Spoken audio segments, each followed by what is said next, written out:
is back into it in Chester. Here's El Senior. Yes! Yes! The center back, Jacob Glesnes, is going for it. Oh my God! What a goal! And that will do it! One of the best comebacks in recent years. 3 unanswered by the Union. And they go into the Gold Cup break, winning it 3-2. Hello and welcome to the Free Kick Podcast. My name is Todd. And only 20 more days until the home opener that sees the Philadelphia Union take on Minnesota United. And I'm hoping, I haven't checked the weather, and still, anything can change with the weather, but I'm hoping that we don't get a snowy opening day, a cold day, which, I feel like we will, but, we're not here to complain about that. We're here to talk about all the offseason's moves that the Philadelphia Union have made so far.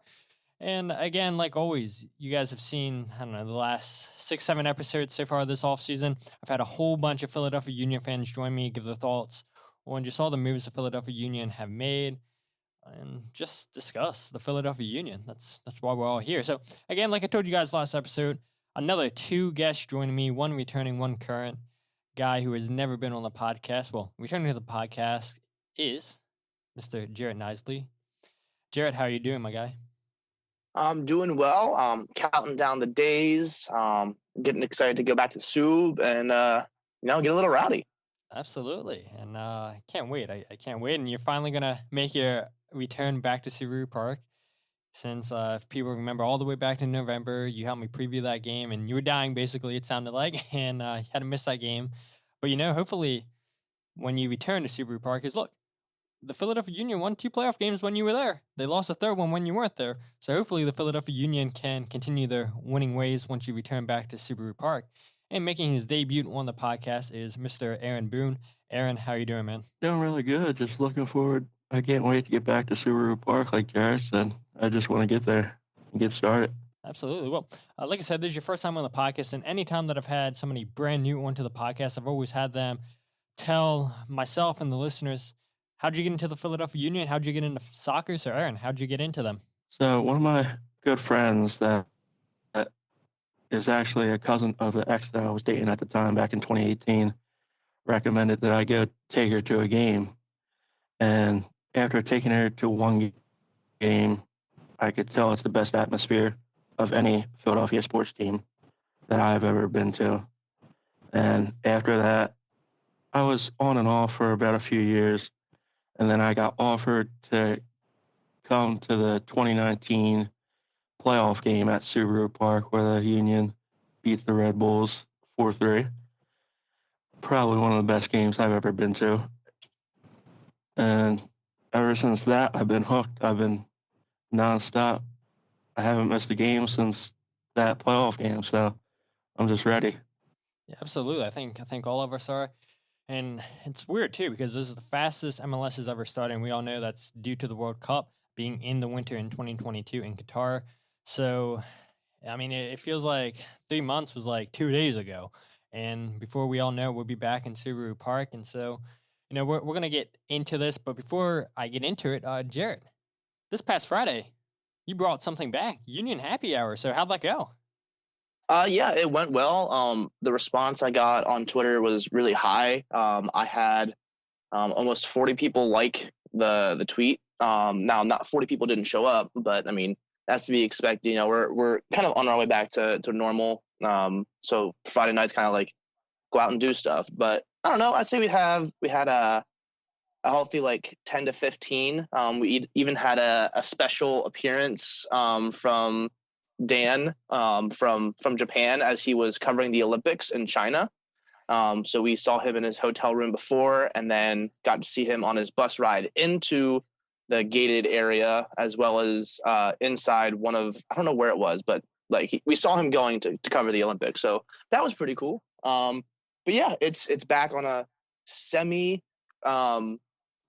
reoccurring basis. It'll probably be 1 to 2 times a month. We'll probably do one right before the home opener. But yeah, it was nice to get back, and we had some new faces show up. Yeah, it's always a blast. And you guys went on a hiatus right there. Like you said, I think probably the majority reason for that was because everything was getting back to normal. So it's like you started Union Happy Hour when everything was shut down and just a way for Union fans to just get together and just talk the Philadelphia Union through Zoom. And there's just been so many appearances from former players, from current players, from ex-Philadelphia Union players. I think Jim Curtin's been on there a couple times. The Cooligans, TV presenters. I think Alexi Lawless was on there at a time. So, I mean, you guys have had a ton of people in there.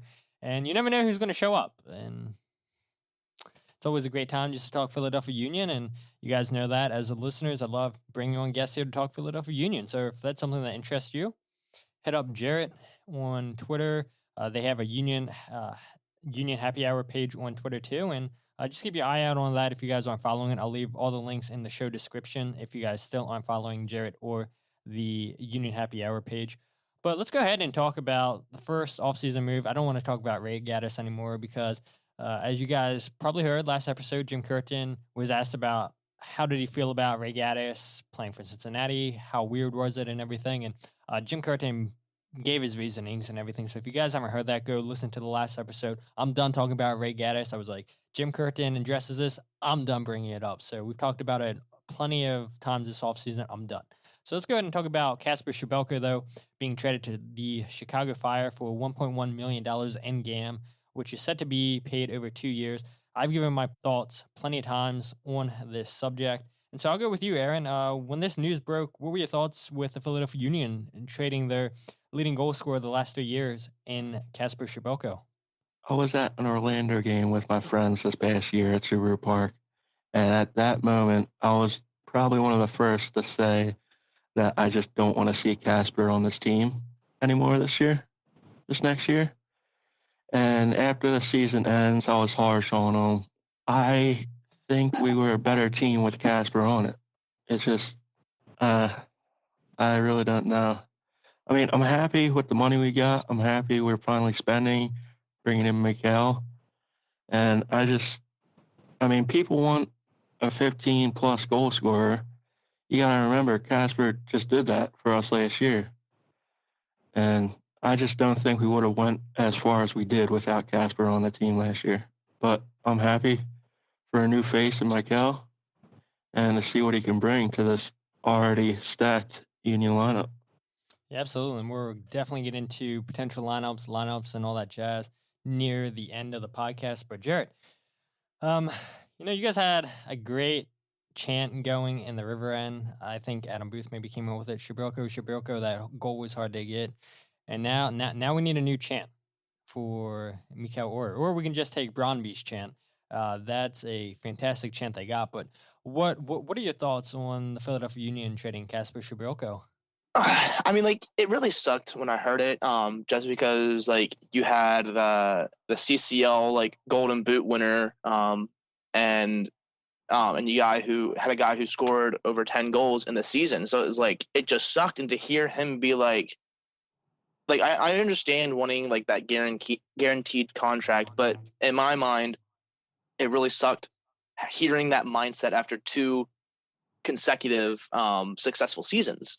I don't know. It just hurt to be yes, I see what Leaf done, but I want out now. It's just come on, man. But I feel we got a good return on him because, we got over barely over $1 million in GAM for him for a player that we paid essentially nothing for.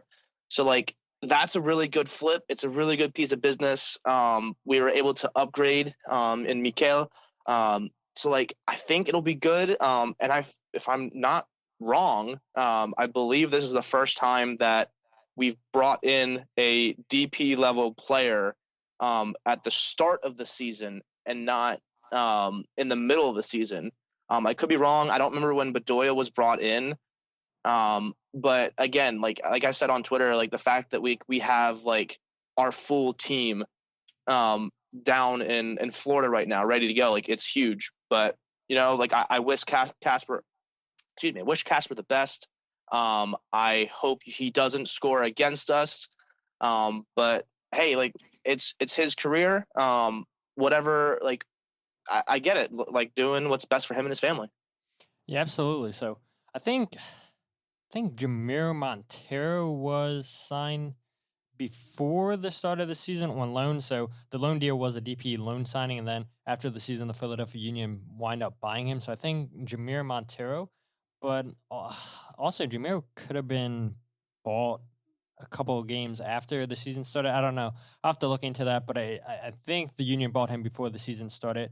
But if not, look, it's great that the Philadelphia Union got to get a lot of their business done before the start of the season, because we saw last season with Daniel Gazdag, there was reports that the Philadelphia Union wanted Gazdag in March, but his club in Hungary was fighting relegation, and they didn't want to let go of Daniel Gazdag, and so Daniel Gazdag wound up joining the Philadelphia Union in May, and so we were already two months into the season and everything, and for a player to join MLS halfway through the season and everything, a brand new league, brand new team, brand new country, it was a lot to ask him to get used to the way the Philadelphia Union want to play and everything. And so to see the Philadelphia Union go out and get Julian Carranza on loan before the start of the season, to get Mikael Uhre before the start of the season, where these guys, I know Mikael isn't training with the team right now because he's dealing with visa issues. Isn't that the story of the Philadelphia Union's whole history, right? But still, regardless, to get these guys in to say, hey, look, you guys have a full preseason with us to learn how we want to play, all of our pressing cues and everything, learn your teammates and everything. That's only going to help the Philadelphia Union. And what have the Philadelphia Union been bad at throughout their history is games on opening day. And so we have our core group here still that have been here for 3-4 plus years. You bring in all your new signings before the season starts. I think that's only going to help the Philadelphia Union going forward. And yeah, I mean, I'm with you. It sucks losing Kacper and everything, but for a player that you got for free and now you're getting $1.1 million in GAM, we know how valuable GAM is. Look how much GAM DC United got for Paul Arriola, $2 million. We saw Lewis Morgan leave Inter Miami to go to New York Red Bulls. I mean, we've seen multiple times this season just players going for over $1 million in GAM. And to a team like the Philadelphia Union, who don't spend a ton of money, they can buy down some of these contracts and everything. So it will be interesting to see what Ernst Tanner does with this amount of GAM the next 2 seasons. And maybe there's still going to be a player to be signed before the start of the season. I know Ernst Tanner said a whole bunch of U2 signings are going to be announced soon. Potentially a Venezuelan striker coming our way who just turned 18.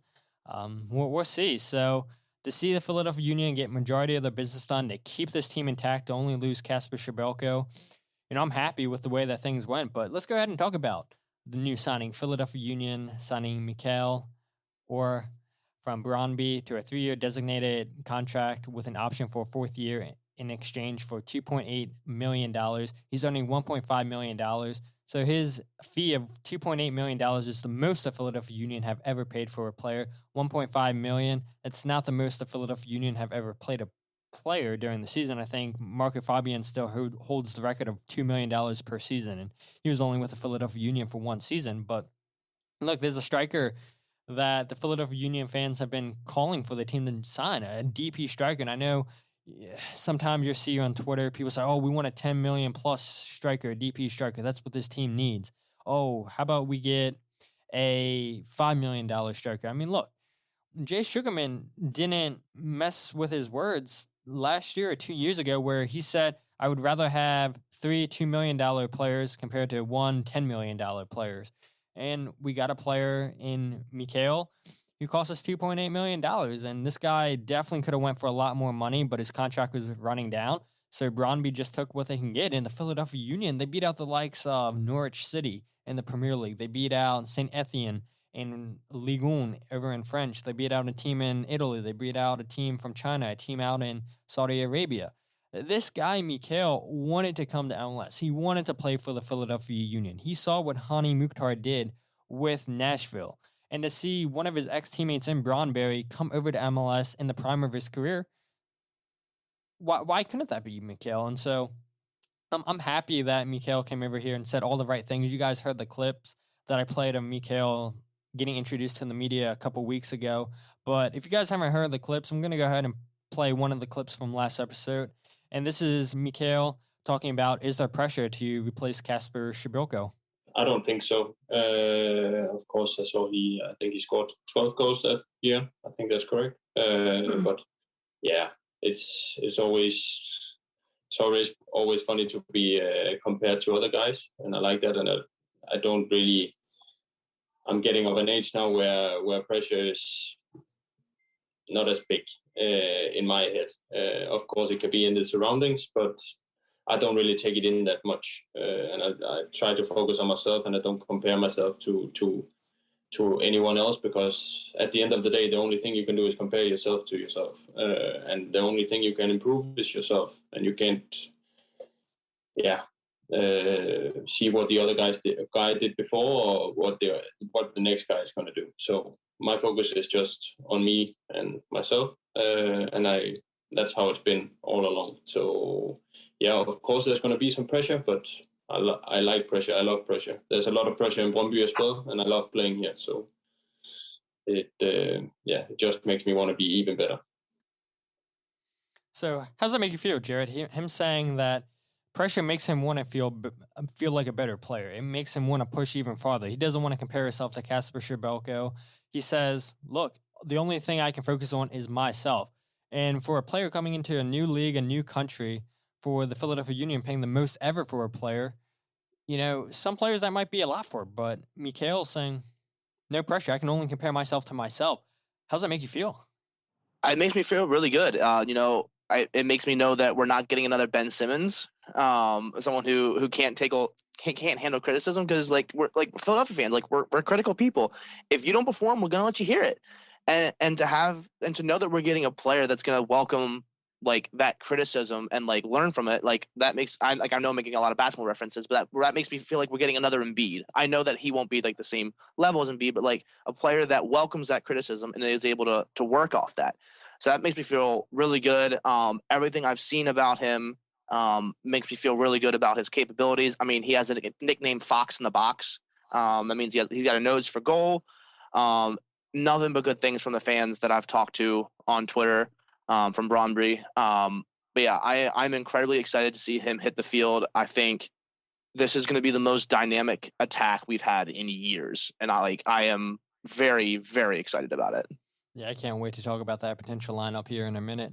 But Aaron, what are your thoughts on this? The Philadelphia Union finally signing a DP level striker. This just gets me even more excited than I already was heading into this season, because just a guy who wants to be here. Granted, Kacper, he wanted his guaranteed contract, and I'm not going to blame him or anything for that. But you're coming from a guy who was in the mid of his season, already in top form, already leading that league in goals. You bring him into our team. You have, 3 weeks to get ready, and then it's everything just go for this season. It has me beyond excited, and I just can't wait until Minnesota. I think we're going to come out swinging early. Well, that's something the Philadelphia Union have not been good throughout their history, is starting fast on opening day, and hopefully that changes this February 26th against Minnesota United. I don't know. I'll give predictions and everything on Mikael in another episode and everything, but I mean, in one sense, yeah, it's possible that he scores 15 plus goals. In one sense, 10 goals. I mean, look at Hani Mukhtar when he first joined Nashville. He didn't hit the ground running like he did last season for Nashville. Nashville last year, I mean, was one of the best defensive teams, and then Hani Mukhtar was basically their offense with scoring goals and assisting other players. And I've said it multiple times on this podcast where I think Mukhtar should have won MVP, but of course, when you have the New England Revolution setting all these records in MLS, of course, all their players are going to start getting accolades, and that's the reason why I think Carlos Gil won MVP. He had a fantastic season, but you look at what Nashville was doing without Hani Mukhtar. They weren't the same team. You look at what New England was doing without Carlos Gil, and they were still winning games. So regardless, I mean, both of those guys are fantastic players, happy that they're in MLS, but super excited to see what Mikael can do.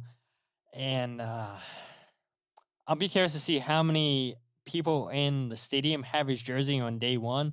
I mean, look, Jack Elliott just signed a contract extension. I know that I've stopped talking about that on this podcast, and that happened at the beginning of January, I want to say too, but the Philadelphia Union, they don't hold on to people for too long. And to see Jack Elliott sign a new contract, to see Andre Blake sign a new contract last season, to see Jacob Glesnes sign a new contract. I mean, it was what I was talking about, where the core of this team is still here. And I know I'll probably bring that up multiple times towards the end of this podcast, but I think it is something to be said about that, where you see there's just constant turnover in MLS, but here's the Philadelphia Union knowing that they have players that are good enough to play in Europe. You got players in the Philadelphia Union right now that are in the prime of their careers. You have a guy in Mikael who is in the prime of his career, leaving Europe, coming to MLS because he wanted a new test.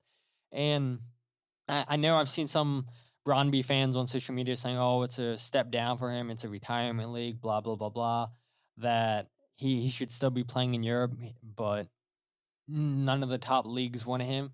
But I just told you guys, a team in France wanted him. A team in the Premier League wanted him. Those are top 5 leagues in the world, so it's not like he didn't have interest. He chose to come to the Philadelphia Union. And that in itself should make Philadelphia Union fans happy that a player actually wanted to come here. And I know Kacper saying that, you know, he wanted to go to Chicago because they wanted him. I think if the Philadelphia Union would have gave Kacper Przybylko a 3-year guaranteed contract, he would have been happy to stay here because, look, the Philadelphia Union gave Kacper a chance in 2018 when he was battling all those injuries. It looked like Kacper was going to retire. But here's Ernst Tanner calling up Kacper Przybylko and saying, hey, look, I'm here at a new team.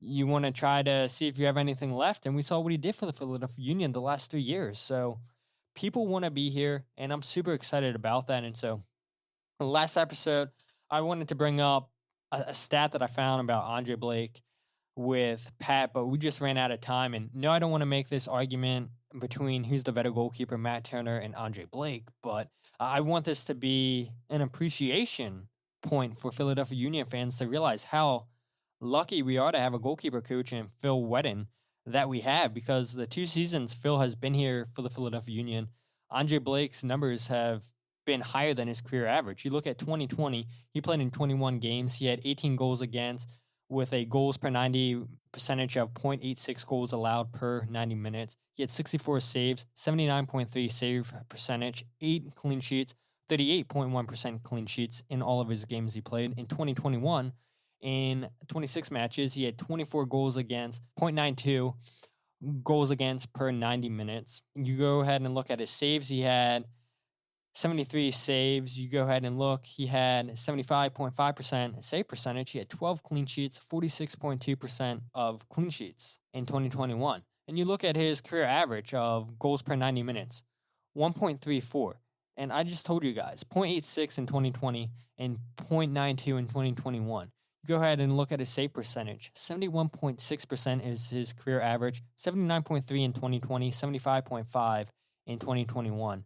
And a clean sheet percentage of 29.8, where in 2020, 38.1, 46.2 in 2021. And in 2 years under Wheddon, Andre Blake has just upped his game. And I don't know, maybe I should try to get Phil on here and find out what exactly are you doing with your Philadelphia Union goalkeepers, because Andre Blake, 2 years under Phil, 77.4 save percentage average, 42.15 clean sheet percentage. That's close to 50% of games Andre Blake in 2 years has had clean sheets. So that's basically every other game you're getting a clean sheet from Andre Blake. I mean, that's unbelievable. 0.89 goals per 90 minutes the last 2 years. He averages 58.8 yards per goal kicks compared to his career average of 56.6 career average. So not only is Andre Blake making the key saves, not only is his numbers going lower for goals per 90 minutes, but his legs are getting stronger too, with his goal kicks going a lot farther. And then you look at when crosses are getting sent in, he has 8% crosses caught in 2020 and 9% of crosses caught in 2021, where he had 4.9 crosses caught in 2019. And I remember being on this podcast near the end of the 2019 season saying, oh, well, maybe the Philadelphia Union should start looking at a new goalkeeper, because we all remember how terrible of a season Andre Blake had. And I know there was rumors out there that Andre Blake was injured, maybe whatever the case may be. But then you bring in Phil Wheddon, and I just give you every single number right there that matters for a goalkeeper, and they've all went up. And you go ahead and look. The save percentage for the last 2 seasons, Andre Blake leads all MLS goalkeepers at 77.4%. Joe Willis of Nashville FC has 76.2. Yarborough of Colorado has 75.3. Eli Room has 75.1 of Columbus Crew. And then Steve Clark, who is now with Houston Dynamo, has 75% save percentage. You know, a goalkeeper isn't there? Matt Turner. And the only thing that Matt Turner led Andre Blake on was saves the last 2 seasons. And you want to know why? It's because New England's defense isn't as good as the Philadelphia Union's. There's been more shots on target against Matt Turner the last 2 years than there has been of Andre Blake. And I know I said I don't want to make this segment right here a comparison between who's the better goalkeeper, but I do think it is ridiculous where people don't seem to give Andre Blake the respect that he deserves. And we saw last year, too, with the Philadelphia Union where Frank Leist, their set-piece coach, came in. The Philadelphia Union scored 16 set pieces. When's the last time the Philadelphia Union have done that? Spoiler alert, they haven't. And so Jim Curtin has such a keen eye hiring specific coaches for his staff to get the best out of his players. And you look no further than the stats you just gave you for Andre Blake. So I just want to know, what are your guys' thoughts on how Andre Blake's been playing the last 2 seasons? Yeah, I mean, he's been playing out of his mind. I think Union fans really need to realize how lucky we are that Jamaica is so terrible in World Cup standings, because literally the only reason we still have him is because he can't be sold overseas due to Jamaica's World Cup ranking. So we are incredibly lucky to still have him. And the fact that like he hasn't become disgruntled and wanted to move on like elsewhere other than Europe. He has continuously improved year after year. And he's just like, I want to say he's a once in a generation kind of player, but like I realize that he's not at the level of like, say like a Manuel Neuer, but like he's just a fantastic athlete. And I don't think that we'll ever see the likes of a goalkeeper with the team ever again, because he's unreal. And I hope his numbers continue to improve. I think the fact that we were able to bring back the core of the defense in front of him back is really going to help. But yeah, I'm expecting to see another strong year out of Blake. I mean, I want to echo what you said previous, that, I mean, Andre Blake is probably, in my opinion, he's the best goalkeeper in the league. But you got to look at what's in front of him, too. He has the best, in my opinion, the best center back pairing in the league. I don't ever really think it's close. But Andre Blake, he's by far the best. He could play anywhere in the world, too, right now. If he really wanted to, he could have. But thank you for Jamaican national team not being too good, and glad he's ours. Glad we're not facing him. Yeah, I mean, same here. I mean, how many points has Andre Blake saved the Philadelphia Union the last couple seasons? I mean, I can think of 2 or 3 games where the Philadelphia Union probably didn't deserve to get a point, and there's Andre Blake saving a point or stealing all 3 points for the Philadelphia Union. And Jarrett, to your point that you brought up earlier too, it's like I always forget about this, and I looked it up. Andre Blake's not even the highest paid goalkeeper, and I know he signed a contract extension last summer, so I don't know how much money he could potentially be making for this upcoming season. But Andre Blake's the second highest paid goalkeeper in all of MLS, and number 1's Brad Guzan. And you know whose name wasn't on any of those stats that I just gave you guys? Brad Guzan. And so here's Atlanta United paying a 36-year-old Brad Guzan all this money, where the Philadelphia Union are paying Andre Blake $600,000 in a base salary. And Andre Blake's not being disgruntled. He's not sending messages through the media about how he wants to be paid more money. You know, he's just taking care of his business in the net and going about his business. And he knows he's loved in Philadelphia. He knows that the Philadelphia Union have taken him to another level where he could be playing anywhere in the world if it wasn't for Jamaica's rankings. But I'm so grateful that we have Andre Blake. And whenever Andre Blake does decide to retire, I'm hoping Andre Blake plays for another 10 years. I mean, we all know goalkeepers can play for such a long time. And whenever Andre decides to hang up his boots, he's going to for sure get his name up there on the wall for the Ring of Honor. And it wouldn't be crazy if the Philadelphia Union came in and said, hey, we're going to build a statue of Andre Blake because he's been this good for the Philadelphia Union. Yeah, I mean, I would love to see some statues start going up around the stadium. I don't know if that'll ever happen, but it'd be cool. I don't know. Like, I just feel like we're kind of like in the golden age of Philadelphia Union lore. I mean, having a coach like Jim, having a leader like Ale, having a stopper like Blake.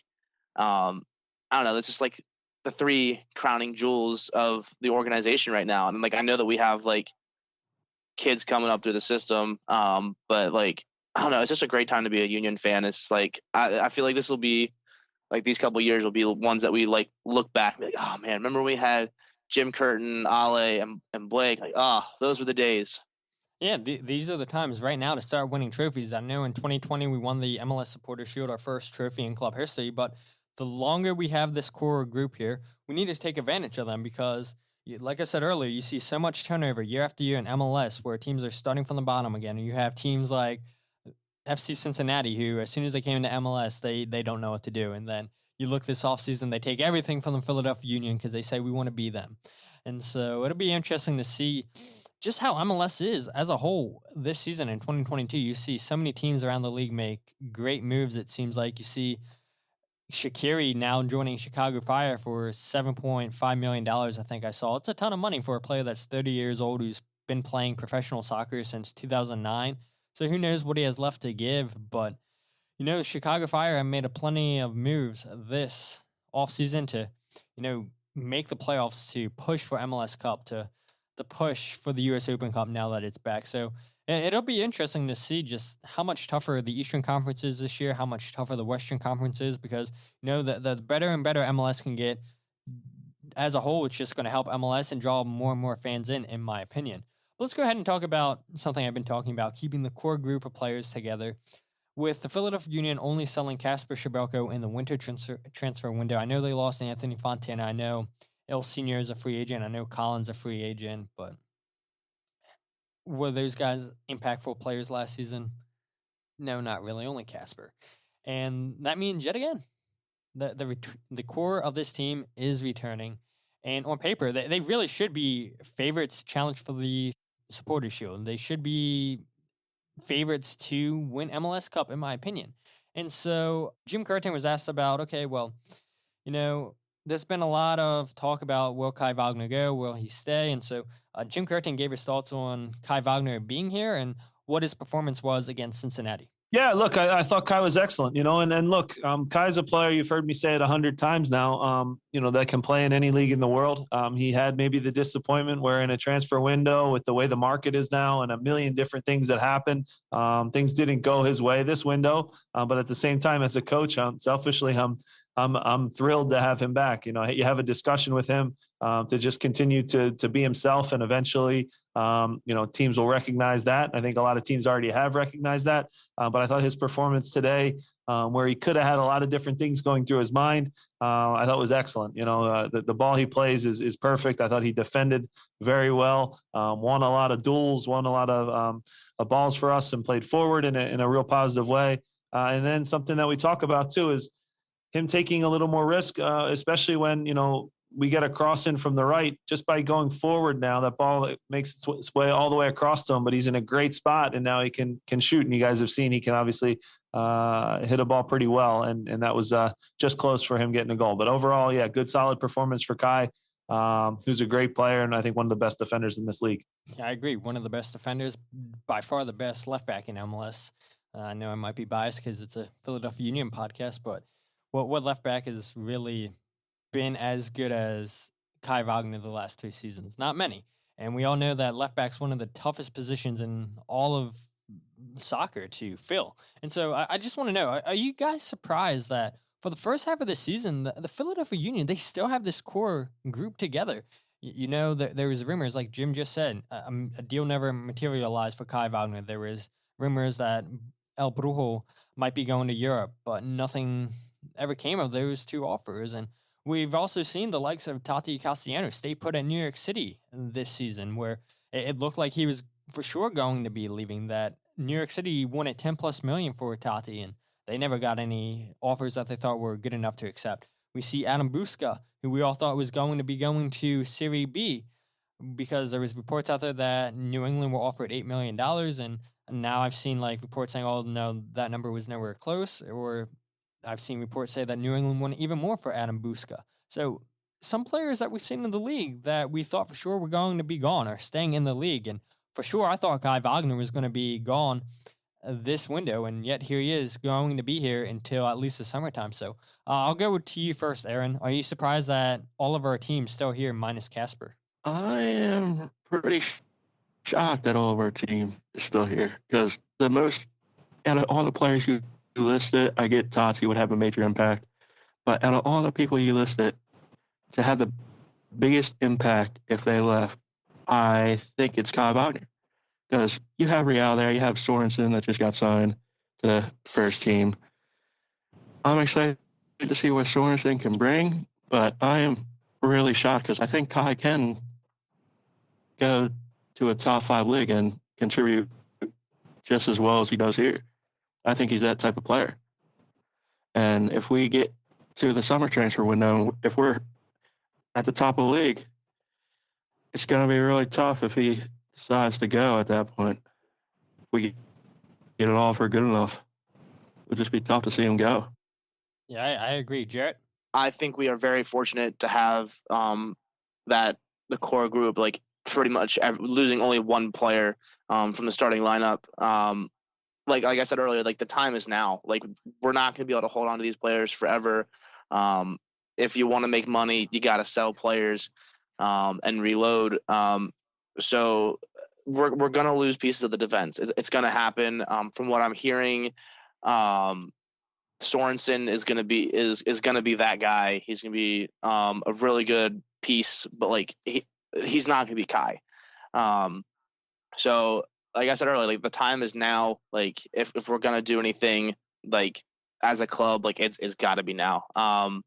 So Union fans, like consider yourself very lucky that we have what we have.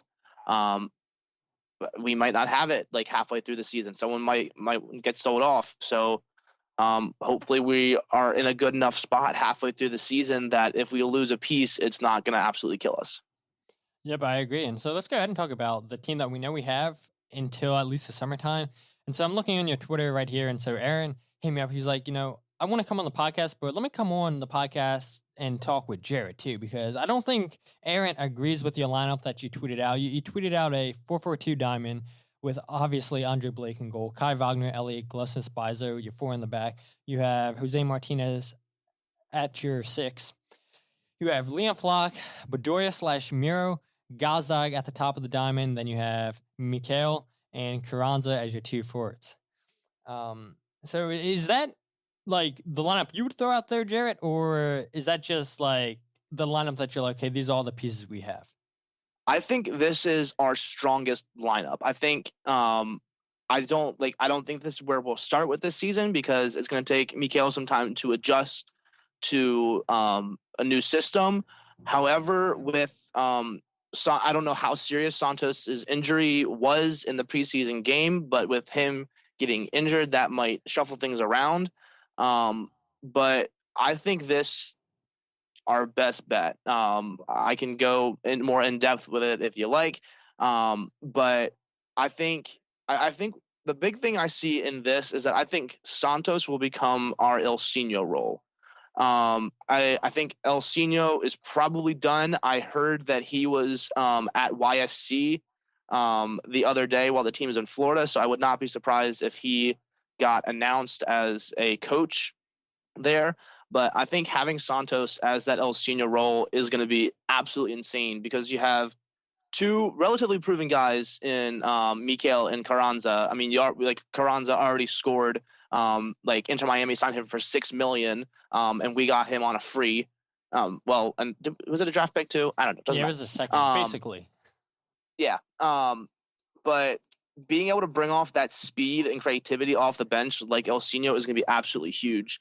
I do think that this will be the kind of the reason I put Bedoya and Miro together is I think that we will start to see Bedoya's minutes decrease, if not retire at the end of the season. I think we're going to see more from some of our homegrowns, probably specifically McGlynn, and maybe even Bueno a little bit more. But yeah, I do not think that what I put out will be like how we start the season, but I do know that Mikael and Jim have both said that Mikael plays better in a 2-striker formation. So we're definitely moving back away from the Christmas tree at some point. And he plays well as being like not the target man, but like the guy who runs like in behind. So like I would see Carranza as being like the guy to feed him or Gazdag being the one to feed him. But I think those 2 will work very well together. And I'm happy to have a rebuttal with Aaron and you about it. No, definitely not with me, because I have the same exact lineup, and I'll go into my reasonings for that. And I know a lot of Union fans are probably like, "Yeah, how can you leave a DP player and Jamiro Montero out of this lineup?" But I'll get into my reasonings, and I'm sure I would love to hear your thoughts why you have Flock over Jamiro Montero. But Jim Curtin was asked about that, and he's like, "How do you rotate this midfield with all the options you have? What about Ali Bedoya, all the minutes he played last season?" So this is what Jim Curtin said last week on how he's going to rotate the midfield.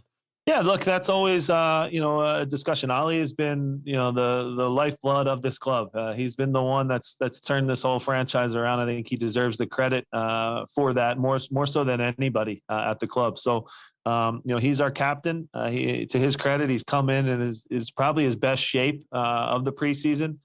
Maybe a little of that is because of what you say. There's good young players coming too, but he's an intelligent veteran who knows his role in the team, who knows where I stand with him, is an incredible player. Did play basically every minute last year. He's a warrior that way, takes care of his body, rarely gets injured. But yeah, I think we do have to be smart and navigate things. Our schedule isn't as congested this year without Champions League, so we can maybe have more training sessions, I would say, to implement and try to get the freshest group out on the field. But Ali, certainly when he's healthy and playing again like he did today, he's as good as anybody. So he's such a mentor for our young players as well. But it won't be a situation where all of a sudden I'm just taking him out of the team just to put for the sake of playing, guys. We're going to play the best group every game to win. And look, with fatigue during the course of a season, there's going to be moments where I think everybody's going to need a rest. And yeah, we'll navigate that as the times come. But can't say enough about Ali, what he's done for the club, what he continues to do. And at the end of the day, the data doesn't lie. We're a pretty data-driven club, and at the end of all the games last year, he still covers in the top 2 or 3 in distance. So he's maybe old in the number, but at the same time, he continues to get better and better with age. So he's one of the rare guys that defies kind of logic that way. He's not going to be a guy that is spending 10 hours in the weight room or anything like that, but he just naturally has an engine and a will to lead us and get the most out of everything and contribute so much to the team. Yeah, I mean, if that doesn't tell you what Jim plans on doing with Ali Bedoya during the season, then I don't know what to tell you guys. I mean, look, I know I'm guilty of saying, "Oh, Jim should have subbed out Ali a lot earlier than when he did at times last season," but never once have I said, "Yeah, let's just throw Ali to the bench, that he's not good enough to start." Because in my starting lineup, I have Ali Bedoya still there, and Jim Curtin's right. He's the lifeblood of this club. He's top 1-2% of all players in MLS in distance traveled. For a guy who's 34, 35 years old, like that's really saying something, where Ali can go from the first minute all the way to the 90th. And like, I feel like Ali Bedoya played every single game last season in the Champions League and MLS. I know he didn't play every game, but it felt like that. I mean, Ali was out there so many times. And look, for me, I think it comes between, what do you value more, offense or do you value defense? Because if you value defense, then you're definitely throwing Leon Flock out there. And I think having a player like Mikael, having a player like Julian Carranza, who, like you said, Jarrett, Inter Miami paid $6 million. Obviously, there's a player in there. 2 minutes in, he's scoring for the Philadelphia Union against Cincinnati. Who's creating that chance for him is Kai Wagner playing a long ball to Sergio Santos. Sergio Santos beating defenders like he's done so many times with his pace. One ball in, Julian Carranza's coming in late to the box. One-time finish, 1-0 for the Philadelphia Union. I think we're going to see a lot of that. And you know what else is going to help the Philadelphia Union is having Daniel Gazdag here at the start of preseason, where now he already knows how the Philadelphia Union want to play. Now he's going to have a full off-season rest. He had that. Now he's going to have a full preseason with the Philadelphia Union. I think, creativity with those 3 players that I just named for you, I think we have plenty of offensive options going forward. Daniel Gazdag towards the end of the season, too. The numbers show that Daniel Gazdag was pressing more and more compared to what he was doing when he first joined the Philadelphia Union. That's just because he's getting used to the way the Philadelphia Union want to play. What does Ali Bedoya give you? He gives you pressing numbers. Leon Flock gives you pressing numbers. He was the closest thing to Brendan Aronson to actually being Brendan Aronson. No, Leon Flock didn't have the offensive numbers, the offensive capabilities that Brendan had when he was here. But defensively pressing, Leon Flock was right up there with Brendan Aronson. And so I pulled a whole bunch of numbers comparing Leon Flock, Ali Bedoya, Jamiro Monteros, and maybe some of this is in line with what you have with your lineup, Jarrett. Aaron, I have a feeling you don't agree with Jarrett or I, so I definitely want to get your thoughts too on hearing why Jarrett and I's lineups wrong in your opinion. But these are key stats that I think will tell you a big picture, in my opinion, is in tackles. Leon Flock has 20, Bedoya has 14, Montero had 11. This is successful tackles. It's no surprise there that Leon Flock leads those two guys out of tackles because he's a more defensive player than those two guys.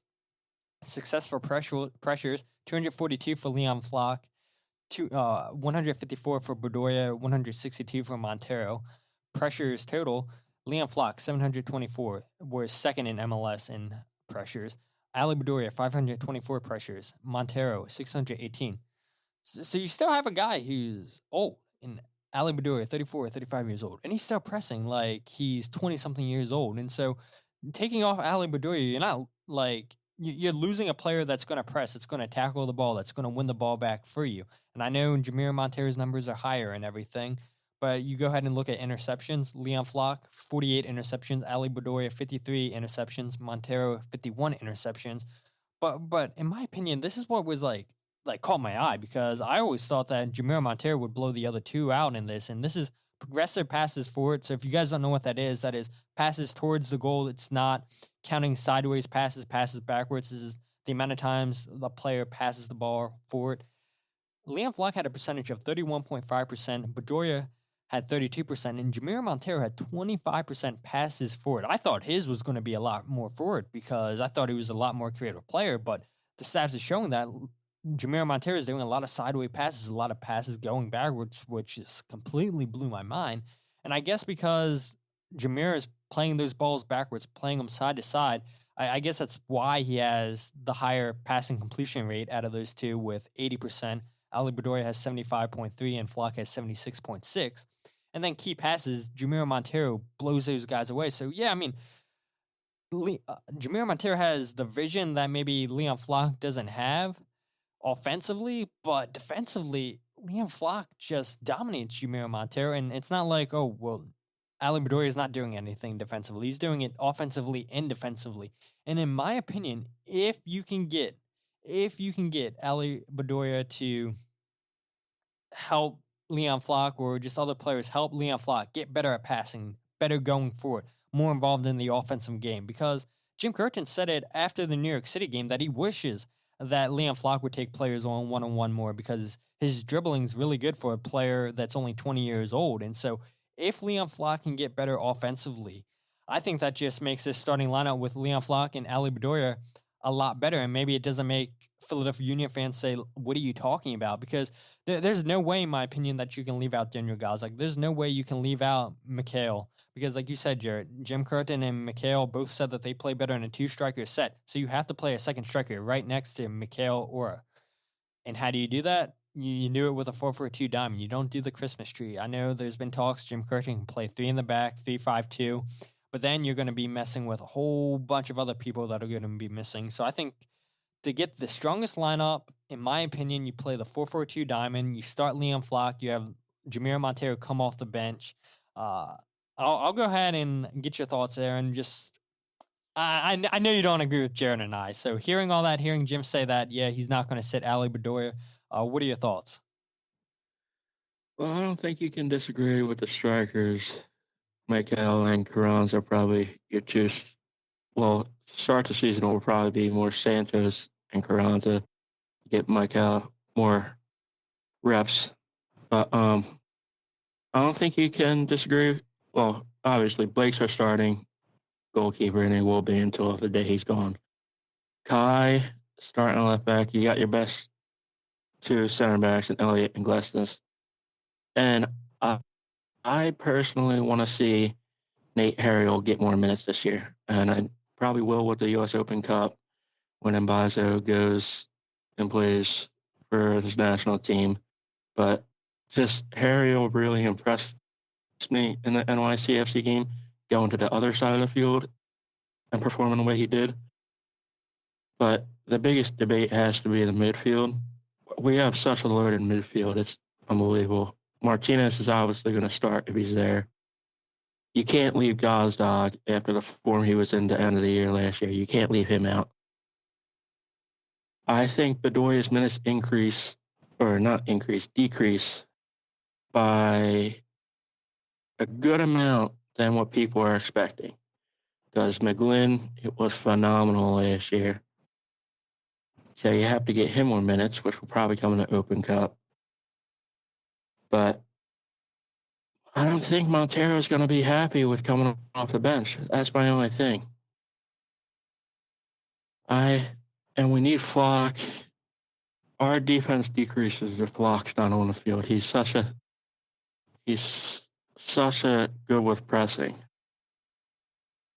My only thought is that Montero won't be happy coming off the bench. And that's where I differ with you guys. Yeah, I mean, you're right. I mean, we saw what happened last season in Miami where Jameer Montero gets pulled off earlier than he thought he was going to, and then a huge locker room fight happens after the game, reports said.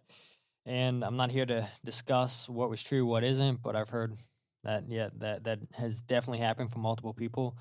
But, it's the players got to accept, the coach's job is to put the best 11 out there. And if Jim Curtin thinks that having Leon Flocks out there is in best interest for the team, then he's going to be out there. And I know it's hard to imagine leaving a DP player on the bench because when teams do that usually means that, that was a flop signing that DP guy. But I think it's a good thing for the Philadelphia Union to have this much depth in the midfield, this much depth in the forward line where you have game changers. This is something that Philadelphia Union fans have been asking for the last couple seasons where you look at your bench or even look at last season when we had injuries, when we had players that were even in the playoff game against New York City. I mean, Jim Curtin looked at the bench and he's like, I don't have much here. There's some names on the team sheet that I didn't recognize or just because, he's so used to filling in the same old starting 11. So we finally have a bench this season. And I've said it before, I'm happy I'm not Jim Curtin because this is the toughest decision he's ever had to make, in my opinion. But that's not a bad thing for teams. I mean, you go ahead and look at Manchester City in the Premier League. I mean, their bench is good enough to be a mid-table team in the Premier League, in my opinion, but they find a way to get minutes for everybody. Jarrett, I know you and I, we have the same lineup, so I gave a whole bunch of stats. Maybe you agree with some of what I said. Maybe you have your own reasoning. So just what are your thoughts on your team? Yeah, so I wasn't necessarily, to be perfectly honest, I put this lineup together very quickly, that Saturday that the news all dropped, and I was very frazzled and just wanted to get it out there. So I wasn't necessarily saying Miro off the bench. I think that minutes will get split more between Flock and Bedoya. I just in the moment, I just put those two mainly because I forgot Miro because we have so many players in the midfield now. I was just going and I was like, I am missing somebody. Who am I missing? And I went, oh, Miro. So I think Miro will get a bulk of the minutes, and I think Flock will start to take over Bedoya's minutes, and then probably McGlynn getting minutes from Miro as a substitute. But yeah, like you said, Jim Curtin has a great job, but also a very challenging job with the amount of talent that we can put on the field.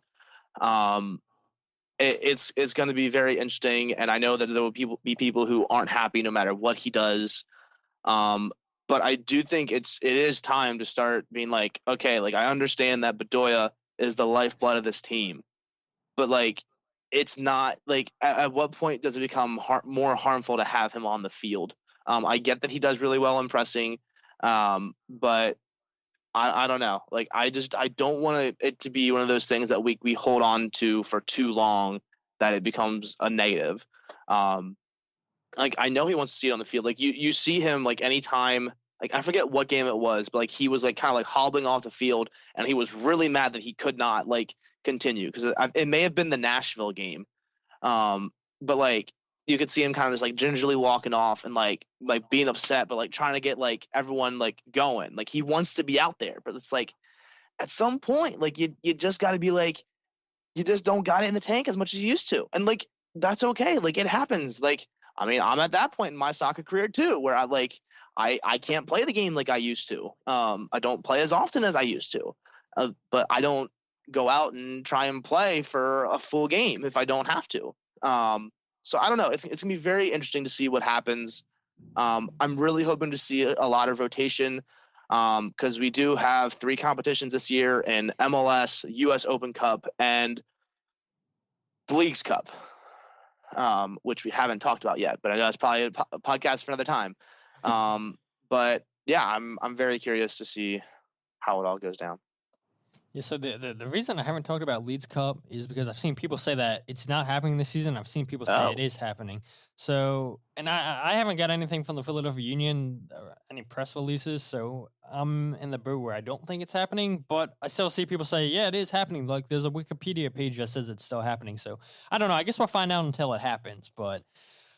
yeah, I mean, look, even in that clip I played, Jim Curtin said, look, we're actually going to have training sessions this season. We can rotate players and everything. And so I hope Jim listens to his own words and says, look, we have players on the bench, especially the homegrowns, where they have a full season under their belt, where they know the system. They're professional players now, where you saw Jack McGlynn's penalty against Nashville. This guy, just all the confidence in the world to hit a penalty like that. Ice in the veins, yes, Jared. Paxton Aronson got better as the season went on. Nate Harriel looked fantastic. And I think eventually Nate Harriel will take over at the right back spot for Bizo. Look, I mean, even looking at the Cup of Nations, African Cup of Nations, for whatever reason, Bizo wasn't playing. The only game that he started was the last game, the third place game. I don't know. And one of the goals was completely Bizo's fault. And how did Bizo give up a goal for Cameroon? He lost his mark. The guy completely ran by him. And what happened against New York City? The same exact thing happened. What happened for Cameroon and Olivier Bizo? And that's something at the end of the season that I said I hope Bizo can work on, get better defensively, because we all know he's great offensively going forward. We haven't had that in so long from a right back. But defensively, Bizo has to get better. In New York City, I know Nate Harriel was playing on the left side of the field, but to see him play that well defensively on the left side of the field, which isn't his natural position, that tells you what kind of talent Nate Harriel is. And I think the Philadelphia Union are just, we talked about it. This is the most depth that they've had ever.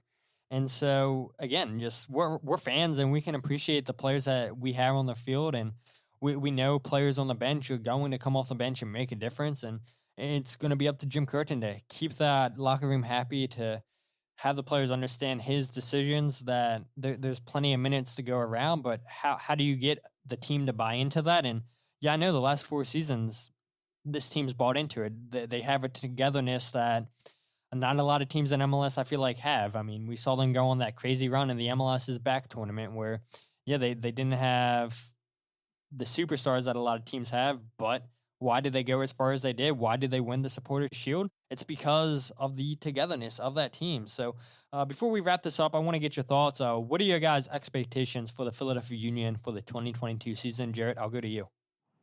I expect to be competing for the top seed in the East. I don't know how I feel about Supporters' Shield, just because, like, I think it might have been Kevin Kincaid who said it, that, like, he has the same sentiment, like, competing for the top seed in the East, but the West is just such a wild card that you just never know what's going to happen.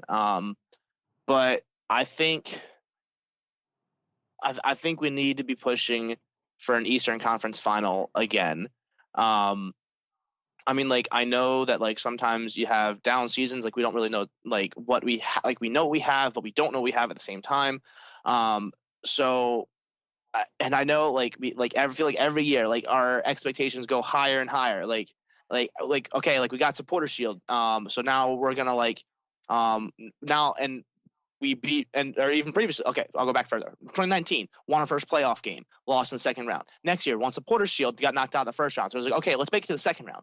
2021, you know, we advanced to the second round, advanced to the Eastern Conference final. So, like, I feel like the expectation for a lot of people will be like, well, we have to make MLS Cup. I want to say that, but I think that, like, the goal should be Eastern Conference final and hosting an Eastern Conference final.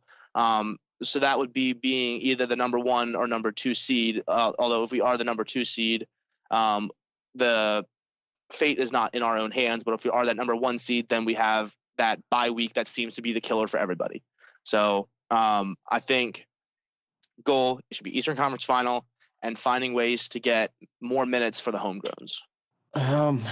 This is where I've been struggling on this whole off season, because the fan in me wants to say that we deserve, and we don't really deserve anything this year yet, but we should be able to get back to an Eastern Conference Final.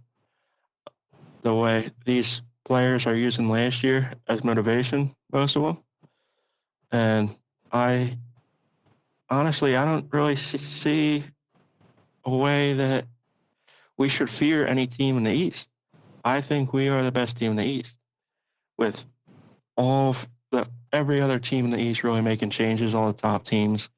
I know you can have down years in soccer and stuff, but the way this lineup looks, I don't see why we should fear any team in the East. New England, yeah, they had an incredible year, but they're going to lose Matt Turner this summer. I'm prepared to say this team is the best in the East, and if any team bounces back, maybe a Columbus bounces back or whatever. But the only team that really fears that we should fear is Seattle. We'll see what happens, but I think we are hungry, we are ready, and I think we deserve to say that we should win the East. Yeah, I agree. The only team that I think on paper might have a better team than the Philadelphia Union is Seattle Sounders. To see them get the players that they got this season to keep a hold of their core team. I mean, they get Jordan Morris back from ACL injury. I mean, that's only going to help them go even farther and potentially make it to the final instead of Portland. Maybe they win the Supporters Shield. I mean, there's so many what ifs and everything, but on paper, I think the Philadelphia Union for sure have the best team in the Eastern Conference. They should be fighting for the Supporters Shield at least by the summertime, in my opinion. I want to see this team make at least the semifinals in the U.S. Open Cup, because we've seen the Philadelphia Union play their kids throughout their history in the U.S. Open Cup, and they've always went on a long run in the U.S. Open Cup. So I think those are both durable, and I don't know, on paper, I think it's reached the MLS Cup final, honestly. I'm not saying win it, but to see how close this team was last season, even with 11 players out, it felt like, and to give New York City a run for the money to almost reach the final. If no injuries happen, if, COVID situations don't happen again, like, why couldn't they reach an MLS Cup final? But guys, it's been fantastic having you on the podcast. And, if people aren't following you on social media, if people don't know where to find Union Happy Hour, Jared, where can they find all that stuff? So if you would like to join the Happy Hour, which won't be happening as often, you can find that at Our Union, HOUR Union. And I will do my best to keep track of who's liking the post when I put it out. If you're not following me, my Twitter handle is NISDOG, NISDOG. Follow along for Ticket Watch, which you could do a whole another podcast of what's been going on with tickets for the opener. But yeah, always happy to talk Union soccer, Philly sports, and U.S. national team. I'm on Instagram, but I don't really use it, so I won't say it. But I'm on Twitter at peak_A_Boon. I will be putting a poll out there because I get a jersey every year. Which jersey do you guys think I should get when the new jersey comes out, when the new kit comes out? And thanks for having me on. And if you haven't been excited for this season yet, I have no reason to not say that this probably will be our best season ever, on top of the last two. Yeah, it seems like every single year the Philadelphia Union, Jared talked about it. I mean, we win our first playoff game, win Supporters Shield, win 2 playoff games.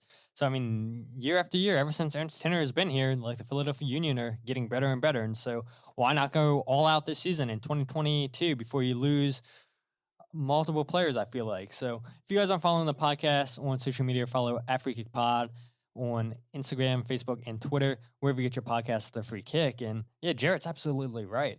Ticket watch. Hopefully you guys come out February 26th. I know it's going to be a cold one, but this team needs us, especially with what happened last season against New York City. And all the fans, all you guys did a fantastic job showing your support, showing out in that stadium, making it as loud as possible.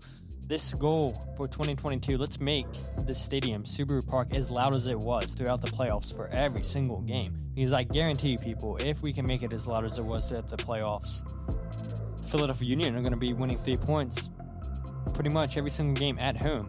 But with that said, my name is Todd, and this is the Free Kick Podcast.